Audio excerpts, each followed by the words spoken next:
नमस्कार दोस्तों, मधुर कथाएं चैनल पर एक बार फिर से आपका हार्दिक अभिनंदन है। तो आज की मेरी कहानी का शीर्षक है लक्ष्मी बहू। तो चलिए शुरू करते हैं आज की अपनी ये कहानी। एक गांव में एक जमींदार रहता था। उसके पास कई नौकर काम करते थे, जिनमें गांव से लगी बस्ती का रामदीन किसान भी बाकी मजदूरों के साथ और अपने 5 लड़कों के साथ काम करता था। रामदीन की पत्नी बहुत पहले ही गुजर गई थी।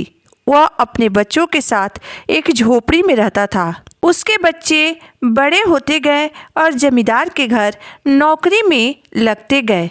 सब मजदूरों को शाम को मजदूरी मिलती थी। जमींदार मजदूरों को मजदूरी में हर तरह का अनाज देता था।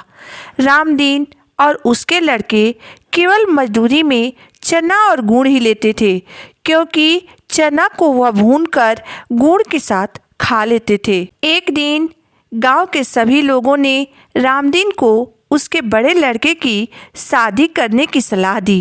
रामदीन ने गांव वालों की सलाह मानकर अपने बड़े लड़के की शादी कर दी। शादी के 1 साल बाद वह गौना करा के बहू को भी अपने घर ले आया। जिस दिन बहू घर आई उस दिन रामदीन की झोपड़ी में बहुत रौनक थी। गांव के बहुत सारे लोग नई बहू को देखने के लिए आए थे। धीरे धीरे लोग बहू को देखकर अपने अपने घर चले गए।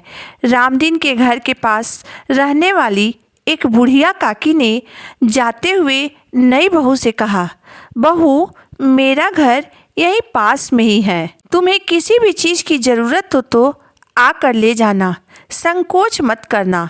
सबके जाने के बाद जब बहू ने अपना घूंघट उठाकर अपना ससुराल देखा तो उसका कलेजा मुंह को आ गया। एक टूटी फूटी सी झोपड़ी, खूंटी पर टंगे कुछ पुटलियाँ और झोपड़ी के बाहर बने हुए 6 चूल्हे। बहू का मन हुआ कि वह उठे और सरपट अपने गांव भाग जाए, पर अचानक उसके मन में यह ख्याल आया कि उसके मायके में कौन से हीरा रत्न गड़ा हुआ है जो वह भागकर अपने मायके जाए। माँ बाप है नहीं, भाई भौजाई के राज में नौकरानी जैसी जिंदगी ही तो उसे गुजारनी होगी। यह सोचते ही वह फूट फूट कर रोने लगी। जब वह रोते रोते थक गई तो थोड़ा शांत हुई। फिर मन में कुछ सोचा और पड़ोसन काकी के घर जाकर पूछा, अम्मा, एक झाड़ू मिलेगा? बुढ़िया काकी ने उसे झाड़ू, गोबर और साथ साथ थोड़ी मिट्टी भी दे दी और उसके साथ अपनी पोती को भी भेज दिया। अपने घर वापस आकर बहू ने एक चूल्हा छोड़कर बाकी सभी चूल्हों को फोड़ दिया और पूरे घर की सफाई करके घर को गोबर मिट्टी से लीप दिया। यहाँ तक कि उसने द्वार को भी अच्छी तरह से लीप दिया। फिर उसने सभी पुटलियों के चने एक साथ मिलाए और बूढ़ी अम्मा के घर जाकर चना पीसा। अम्मा ने उसे थोड़ी साग और चटनी भी दे दी। घर वापस आकर बहू ने चने के आटे की रोटियां बनाई और घर के सभी मर्दों का आने का इंतजार करने लगी। जब रामदीन और उसके सभी लड़के घर वापस आए तो एक ही चूल्हा देखकर गुस्से से भड़क गए और चिल्लाने लगे कि इसने तो आते ही सत्यानाश कर दिया। इसने केवल अपने पति का चूल्हा छोड़कर बाकी सबका चूल्हा फोड़ दिया। बाहर चिल्लाने की आवाज़ सुनकर बहू झोपड़ी से निकली और बोली, आप लोग झगड़ा करना बंद कर दीजिए और जल्दी से हाथ मुंह धोकर भोजन करने बैठिए। मैं अभी आप लोगों के लिए खाना परोसती हूँ। यह सुनकर सभी आश्चर्यचकित हो गए और जल्दी से हाथ मुंह धोकर खाना खाने के लिए बैठ गए। बहू ने पत्तल पर सबके लिए खाना परोसा, रोटी, साग और चटनी। न जाने कितने दिनों बाद उन्हें ऐसा खाना खाने को मिला था। खाना खाकर वे सभी अपनी अपनी कथरी लेकर सोने चले गए। सुबह काम पर जाते समय बहू ने उन्हें एक एक रोटी और गुड़ पोटली में बांध कर दे दिया।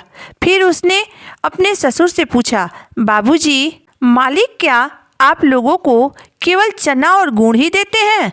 बहू की बात सुनकर रामदीन बोला, नहीं बहू, हमें मिलता तो सभी अनाज है, पर हम केवल चना गुड़ ही लेते हैं क्योंकि वह खाने में आसान रहता है। बहू ने समझाया कि अब आप सब अलग अलग प्रकार का अनाज लीजिएगा। फिर उसके देवर ने बताया कि भाभी, उसका काम लकड़ी चीरना है। बहू ने उसे घर के ईंधन के लिए कुछ लकड़ी लाने को कहा। बहू सबकी मजदूरी के अनाज से एक एक मुट्ठी अनाज निकालकर अलग रख देती थी। उसे बनिए की दुकान से अपनी बाकी की ज़रूरत की चीज़ लाती थी। रामदीन की गृहस्थी धड़ल्ले से चल पड़ी। उसके घर में साक्षात लक्ष्मी आ गई थी।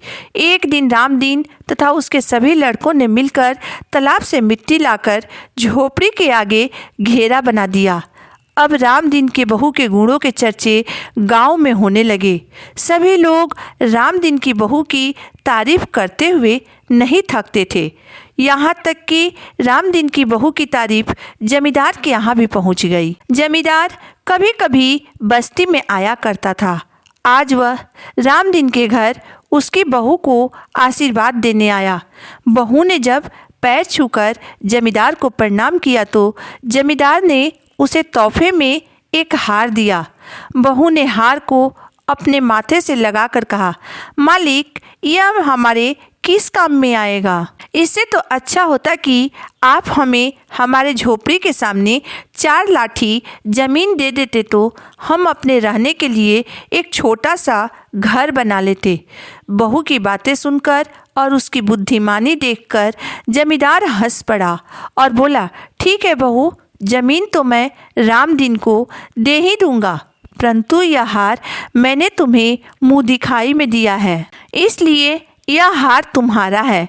जमींदार की बातें सुनकर रामदीन की बहू चुप हो गई। दोस्तों, एक स्त्री ही है जो पूरे परिवार को एकजुट बनाकर रखती है और घर संसार चलाती है, इसलिए वह घर की मालकिन होती है और उसे घर की लक्ष्मी और अन्नपूर्णा भी कहा जाता है। वह कहते हैं ना, बिन घरनी घर भूत का डेरा, यानी बिना घरनी का घर जो होता है भूतों का बसेरा होता है। दोस्तों, घरनी से घर हो जाता है, परंतु घर से घरनी नहीं होती है। दोस्तों, जिस घर में औरत समझदार होती है, बुद्धिमान होती है, उस घर में लक्ष्मी का हमेशा वास होता है और वहाँ कभी भी किसी चीज़ की कोई कमी नहीं होती है। दोस्तों, अगर औरत चाहे तो घर को स्वर्ग बना सकती है और औरत चाहे तो घर को नर्क बना सकती है। दोस्तों, अगर आपको मेरी कहानी अंत तक पढ़ने और सुनने के बाद पसंद आई हो तो मेरे वीडियो को लाइक कर दीजिएगा, चैनल को सब्सक्राइब कर दीजिएगा। तो फिर मिलते हैं एक नई वीडियो, एक नई कहानी के साथ। तब तक के लिए धन्यवाद।